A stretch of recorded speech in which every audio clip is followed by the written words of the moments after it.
বিসমিল্লাহির রহমানির রহিম। আমাদের অনলাইন শিক্ষা কার্যক্রমে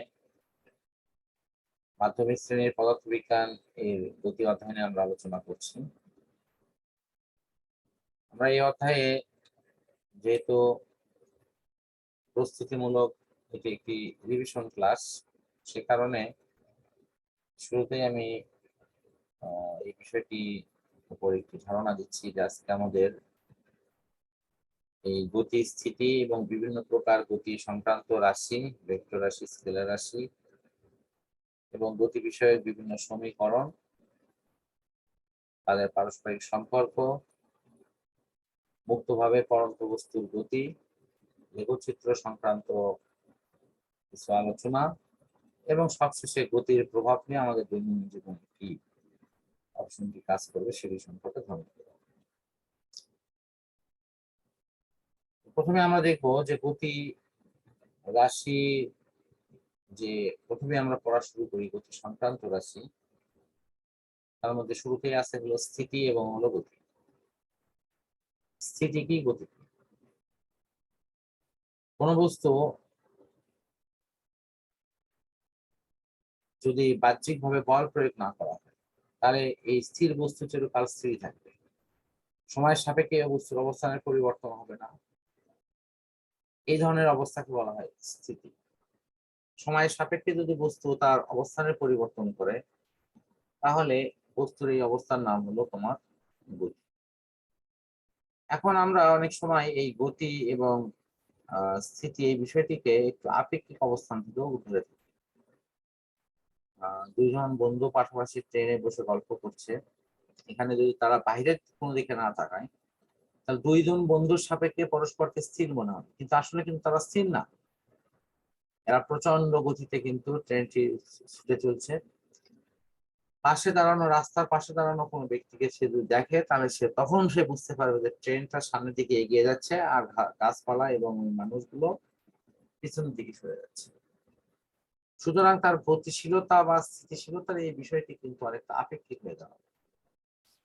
যদি আমাদের যে কাঠামোর সাথে আমি তুলনা করে বলবো যে আমি গতিশীল আছি, যদি সেই কাঠামোটাও যদি আমাদের সাথে গতিশীল হয় তাহলে কার্যত কিন্তু তুলনা করার মতো আর কিছুই থাকবে না। এখন আমরা তাকে গতিশীল বলছি বা স্থির বলছি, আসলে সেটা গতিশীল কিনা স্থির কিনা আমরা একটু পর্যালোচনা করি। আমি ধরে নিচ্ছি যে আমাদের এই পৃথিবীর কথা, পৃথিবী সূর্যের চারদিকে ঘুরছে, সূর্য আর গ্যালাক্সির চারদিকে ঘুরছে, চাঁদ পৃথিবীর চারদিকে ঘুরছে, অর্থাৎ সবকিছুই কিন্তু একটা মুভিং অবস্থায় আছে। সুতরাং আমরা যেটাকে স্থিতি দেখতেছি সেটি আসলে আপাতভাবে স্থির। এর আর আপাত স্থিতিশীল বস্তুর সাপেক্ষে কোনো বস্তুর গতিকে বলা হয় আপাত গতি।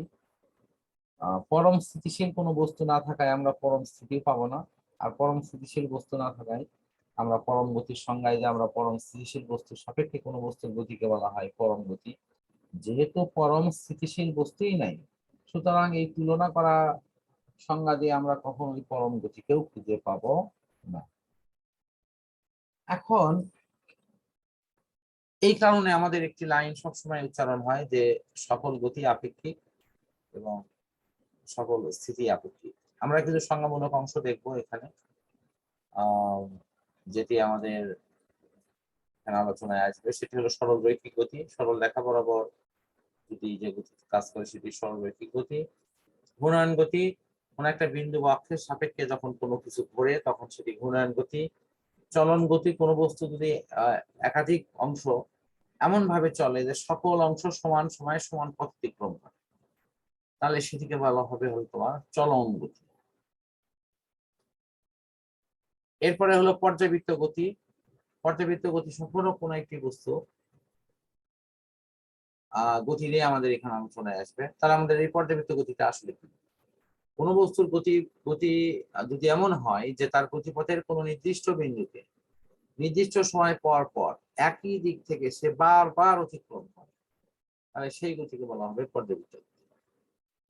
যেটা অলরেডি এখানে একজন সুবিধা আছে যে দুলছে।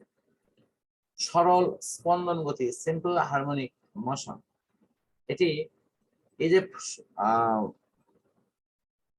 যদি গতিকালের কম্পারিজন এভাবে যদি হয়, আমরা তুলনামূলক আলোচনা যদি এভাবে করি যে গতিকালের অর্ধেক সময় একদিকে, বাকি অর্ধেক সময় তার উল্টো দিকে, তাহলে সেখান থেকে কিন্তু আমরা অটোমেটিক্যালি স্পন্দন গতির সংজ্ঞাটি দিতে পারি।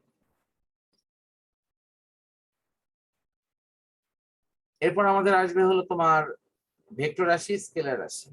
যে রাশি প্রকাশের জন্য মান ও দিক উভয় প্রয়োজন তাকে বলা হয় হলো ভেক্টর রাশি, আর যে রাশি প্রকাশের জন্য মানের প্রয়োজন, দিকের প্রয়োজন নেই, সেটি হলো স্কেলার রাশি। তো আমাদের সংজ্ঞামূলক অংশের ফার্স্ট অংশটি আমি আপাতত শেষ করছি। আমরা পরবর্তী অংশ নিয়ে পরবর্তী সেশনে ইনশাআল্লাহ কথা বলব।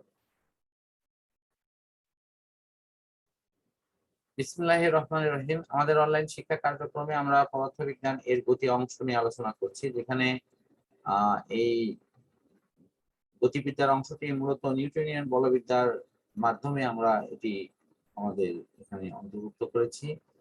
তো পূর্বের ক্লাসে ধারাবাহিকতা, এখন আমরা দূরত্ব এবং সরণ নিয়ে আলোচনা করব।